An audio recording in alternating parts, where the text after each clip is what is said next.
After printing an intaglio plate, the paper tends to buckle and warp as it dries.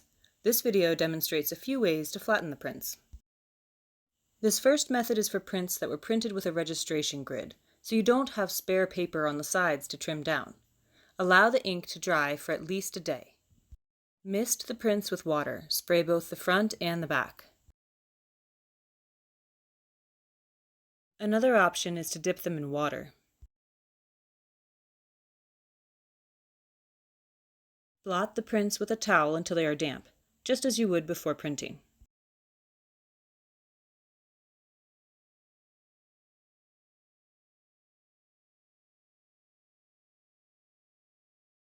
Layer the prints in newsprint or butcher paper and flatten with a weight. Cement board is nice because it is so dense and heavy. It also helps draw out the moisture. The newsprint protects the prints from one another, in case the ink isn't completely dry. You could also use books for this. After a few days, the prints should be flat. This next method assumes the prints have extra paper to spare around the edge. You could still use a registration grid and use this technique, but you need to plan in an extra ½ inch all the way around the border. This works if you have just pulled a print, or if you allow them to dry, re-wet them, and blot until they are damp. Hold the print against the wall and put a staple in the middle of each side, about ¼ inch from the edge. Work your way around, adding staples in the middle of each open section until they are all about ½ inch to 1 inch apart. I'm using some cement board, but this works with drywall too, painted or unpainted, so long as the surface is smooth and flat, free of bumps or irregularities that may emboss the paper as it dries. If you do not bounce around between the sides, you risk creating a wrinkle as the print dries. This is how the print should look when you finish stapling. Once the paper has dried, the prints can be taken down. Cutting them down with a razor blade first protects the print from any damage that might happen while pulling staples.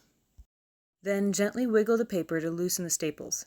Sometimes this is enough, but you may also need a tool to leverage them out.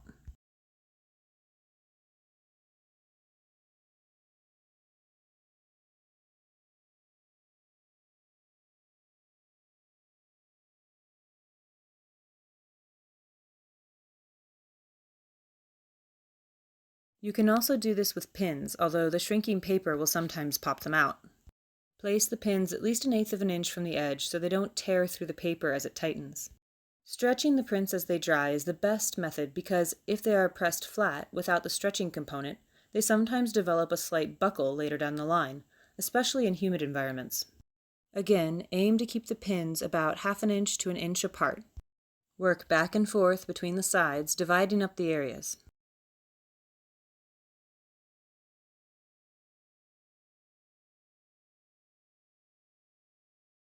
Here, the pins on the bottom of this print are appropriately spaced, but the pins on the right are still too far apart, which may lead to buckling as the paper dries.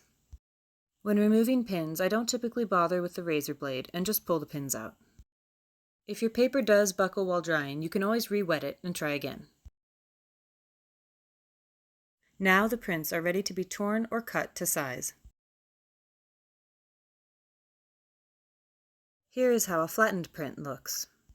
You can see the difference between the two.